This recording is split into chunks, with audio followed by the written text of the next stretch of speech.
मूर्तीच्या पायावरती डोका ठेवून त्यांनी जीव सोडला नाही। नावं ठेवणारे अनेक प्रकारचे अनेक वेगवेगळे चेहरे असतात। शशांक काका तर गेलेत, पण त्यांची कला आयुष्यभर अशीच राहते। कलाकार जरी गेलो तरी त्याची कला कधीच मरत नाही। नमस्कार मंडळींनो, मी आता आहे आरेवारेच्या रस्त्यावरती, माझ्या गावाच्या थोडासा वरती। मी काळबादेवी गावातला आहे, तुम्हाला चांगला माहिती आहे। तर एक तुम्हाला दाखवायची अशी गोष्ट होती जी खूप वर्षा मी बघत आले लहानपणीपासून, आणि त्या गोष्टीबद्दल मला कायमच कुतूहल वाटला।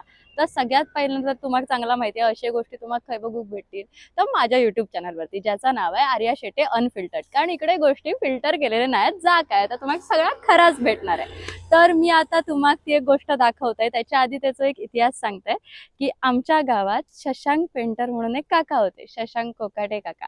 तर ते आमच्या रामेश्वराची जी मूर्ती आहे त्याचं पण पेंटिंग वगैरे तेच करायचे, आणि ते काही वर्षांपूर्वी गणपतीच्या दिवशी वारले। ज्या दिवशी गणपती येतात त्या दिवशी ते वारले। ते गणपतीच्या मूर्त्या वगैरे पण काढायचे, आणि त्यांचा नशीब एवढा चांगला होता, एखाद्या मूर्तिकाराचा नशीब किती चांगला असतात बघा, की शेवटचा गणपती त्यांनी जेव्हा रंगवला आणि त्याच्यानंतर शेवटची मूर्ती घडवून मूर्तीच्या पायावरती डोका ठेवून त्यांनी जीव सोडला नाही। ह्याच्या पलीकडे सुख नसात, म्हणजे त्या सगळ्यात दुःखाचा दिवस होतो एखाद्या आम्ही जी कलाकार वर्ग आहे त्यांच्यासाठी। पण त्यांचा आता नशीब होता, पण ते खूप शिकून आलेले। म्हणतात की ते जे स्कूल ऑफ आर्ट मधनं शिकलेले होते, आणि थैना ते मूर्तिकला शिकून आले होते। तर आता ते गणपती तर सगळे विसर्जित झाले, पण त्यांनी घडवलेली एक शिल्पाकृती माझ्या समोर आहे, आणि गेले कित्येक वर्ष बसमधनं मी ती बघायचंय। बाबा मागा सांगायचे की जेव्हा रत्नागिरीत जाताना आपली बस सुटतात तर हायवे बरोबर त्यांच्या घराच्या समोर दिसत, तुका डोंगरात बघितलं तर ती मूर्ती नीट दिसत। आतापर्यंत ती नीट दिसत नव्हती, कारण लय झाडा वगैरे होती तिकडे। पण आता जिकडे आता ह्या सापाटी साफसफाई करतात आहेत, मका नाही माहिती इकडे काय करतायत, ती मूर्ती पुढे राहत की नाही आपण मका माहिती नाही। म्हटलं ही गोष्ट तुम्हाला दाखवायची गरज आहे, सो आता आपण ती बघूया। चला दाखवते। काढायला येत काय माणसं कोणत्या गजरायचं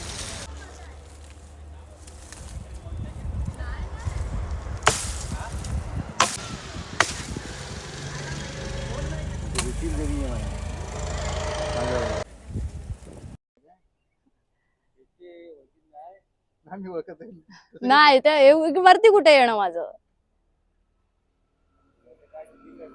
हा होय,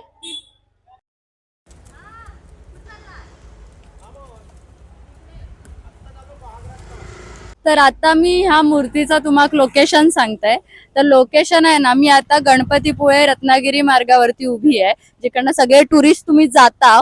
तर काळबादेवी फाट्याच्या 201 मीटर आतमध्येच म्हणा या लोकेशन आहे। तुम्ही काळबादेवी एकदा सर्च केला होता तुम्हाला सरळ सरळ समजाल, ह्या साईडला आरेवारे आहे आणि ह्या साईडला आहे रत्नागिरी। तर त्याच्या बरोबर अपोजिट साईडला तुम्ही बघितला होता ही मूर्ती तुम्हाला दिसत इकडे। मी चंद्रकांत शंकर मयेकर, काळबादेवी। ही मूर्ती माझ्या भावाने जवळजवळ 60 वर्ष झाली, 60 वर्षापूर्वी घडवले। एक साईड इथे दक्षिणेकडे दक्षिणमुखी हनुमान, आणि मधला ब्रह्माचं मुकुट आहे, आणि साईडला ते बसवले। ते जवळजवळ 15 वर्ष झाले ते आम्ही घडवलेले। माझे बंधू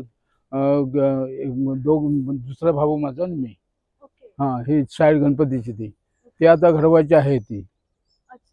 मग आता तुम्ही साफसफाई वगैरे करता ते म्हणजे ते साफसफाई म्हणजे एकंदरीत टुरिस्ट लोक जास्त करून तिकडे आकर्षिले जातात, आणि त्याला आता बांधकाम करून घ्यायचं इथे, आणि एक सुशोभित करायचे ते। तुम्ही म्हणजे जेव्हा तुम्ही शशांकांचा प्रवास बघत होता तर त्यावेळेला जेव्हा ही मूर्ती घडवत होते तर कधी कधी असं असतं ना की आपण हा विचार करतो की लोक त्या गोष्टीकडे कलेकडे तेवढ्या चांगल्या नजरेने नाही बघत, काय करतायत हे वगैरे। तर तसे कधी विचार आले का लोकांचे त्यांच्याकडे? लोकांचे आले तसे विचार, अनेक लोकांचे वेगवेगळे विचार येतात। ते कशाला करतोय, काय करताय, दगडात काय करणार की।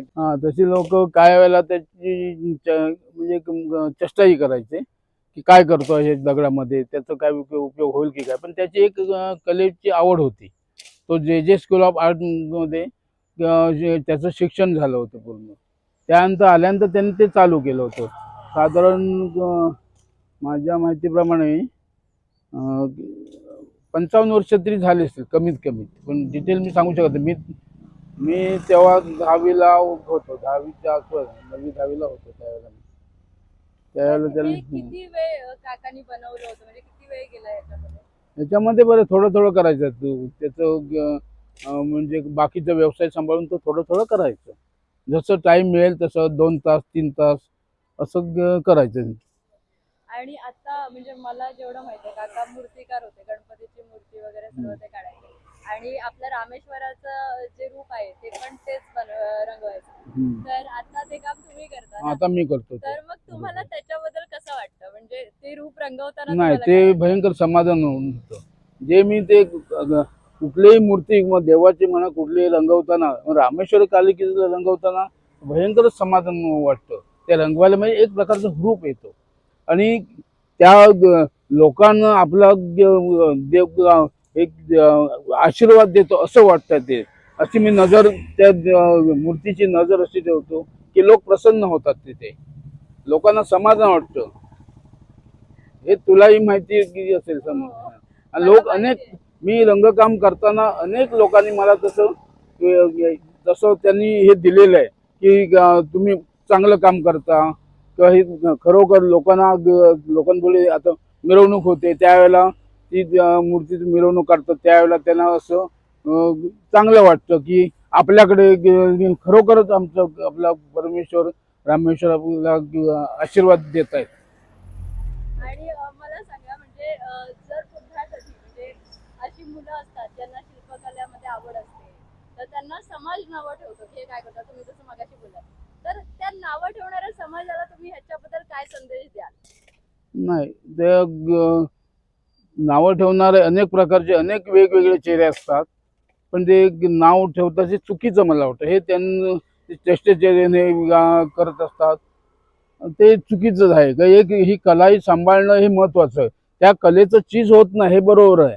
काही लोक दृष्टीने कलाकाराला त्याचं चीज काय मिळत नाही, किंवा त्याचं त्याचं एक प्रकारचं त्याला कलाकार मूर्ती घडवणाऱ्याला काय तसं त्यांच्याकडून प्रोत्साहन पण भेटत नाही. बरोबर.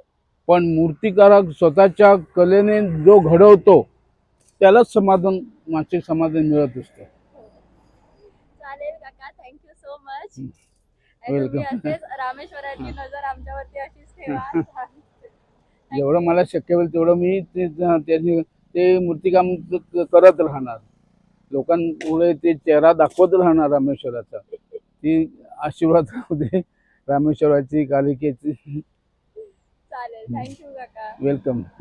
तर बघितलं मंडळींनो, आता शशांक काका तर गेलेत, पण त्यांची कला आयुष्यभर अशीच राहत. आणि बघितल्यानंतर लोकांका शशांक काका कायम आठवतील. आमच्या गावातला एक असा रत्न जो जे स्कूल ऑफ आर्ट मधनाच पहिलं विद्यार्थी असं होतो काळबा देवीचा, जो तिकडे शिकून गेलो. आणि ह्याच्यापेक्षा मोठी गोष्ट काय नव्हती. आणि त्याच्यानंतर ते असेच आयुष्यभर, माझ्या आयुष्यभर, तुमच्या आयुष्यभर तुम्हाला असेच दिसत राहतील. कारण कलाकार जरी गेलो तरी त्याची कला कधीच मरत नाही.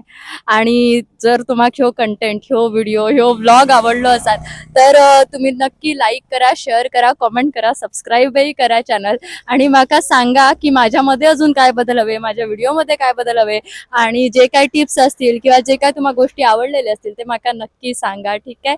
Thank you so much. तुम्ही आतापर्यंत हा व्लॉग बघितला हवाय आणि I love you so much. Bye bye.